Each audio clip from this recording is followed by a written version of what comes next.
सांप डसेगा तेरी जान चली जाएगी, बुरा दोस्त डसेगा तेरा ईमान चला जाएगा।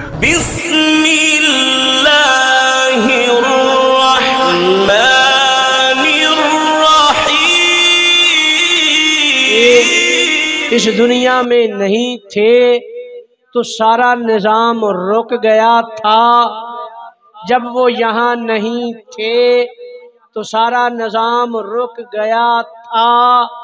अब सारा निजाम चल रहा है तो फिर मान लेना कि वो मौजूद हैं।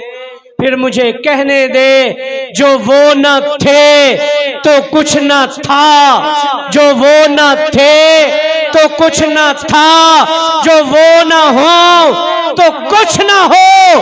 जान है वो जहान की, जान है तो जहान है। माँ जब हुजूर को अपने घर ले आई तो शायर अपने तसव्वुर में, अपने तखय्युल में कहता है कि चांद जब रात को तुलू हुआ, वो आया, उसने देखा कि मैं पहले भी यहाँ से गुजरता था लेकिन इस घर पे तो अंधेरा हुआ करता था, आज कौन सी रोशनी है, आज कौन सा दिया है कि ये घर हलीमा का जगमगा रहा है, देखूं तो सही। शायर कहते हैं चांद आगे हुआ, फिर पीछे हुआ, फिर कोशिश की, फिर वापस पलटा, तो हलीमा भी ये मंजर देख रही थी।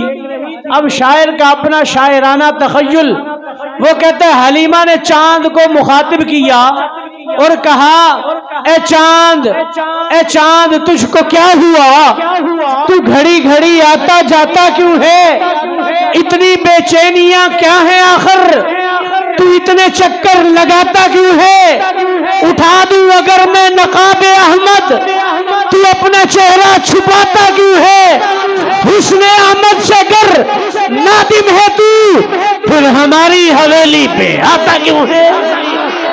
और हलीमा अपने अकीदे की इंतहा करते हुए कहती है, ए चांद तेरा हसीन चेहरा, ए चांद तेरा हसीन चेहरा मेरे पिसर के तलवों से मांद है ना, अब तू हमारे घर पे ना आया कर, हमारे घर में अपना चांद है ना।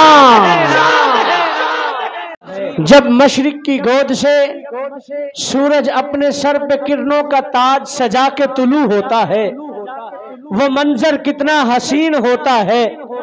जब बादे नसीम गुलों से छेड़छाड़ करती हुई चमन से गुजरती है, वो मंजर कितना हसीन होता है।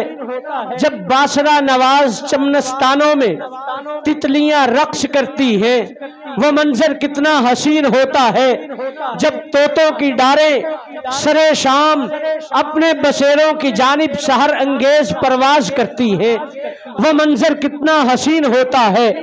जब गंभीर काली घटा में, काली रात में सफेद बुराक कबूतर महवे परवाज होते हैं, वो मंजर कितना हसीन होता है।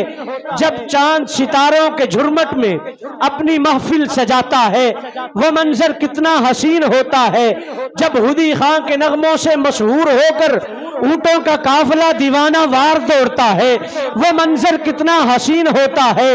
जब किसी साफ नदी में चांद अपना अक्स दिखा के रक्स करता है, वो मंजर कितना हसीन होता है।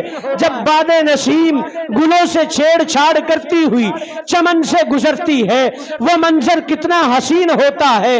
मैं अक्सर सोचता हूँ ये मनाजिर इतने हसीन है, ये नज़ारे इतने पुरकशिश है, ये मंजर इतने पुरकैफ है, तो फिर वो हस्ती कितनी हसीन होगी कि जिसके सदके में ये मंजर बनाए गए हैं। फिर क्यों ना उसका तज़किरा किया जाए, फिर क्यों ना उसकी बातें की जाए, फिर क्यों ना उसके कसीदे कहे जाएं, फिर क्यों ना उसकी नातें कही जाएं, फिर क्यों ना उसके गीत गुनगुनाए जाएं, जिसके लिए रब का कुरान अलहम्द की अलिफ से शुरू होके वन्नास की सीन तक महबूब के तज़किरे सुनाता है। मैं सिर्फ इतना ही कहूंगा, मेरे अल्फाज गूंगे हैं मेरे जज्बात के आगे, मेरे अल्फाज गूंगे हैं मेरे जज्बात के आगे, जुबान खुलती नहीं कुरान की आयात के आगे। तो हमारे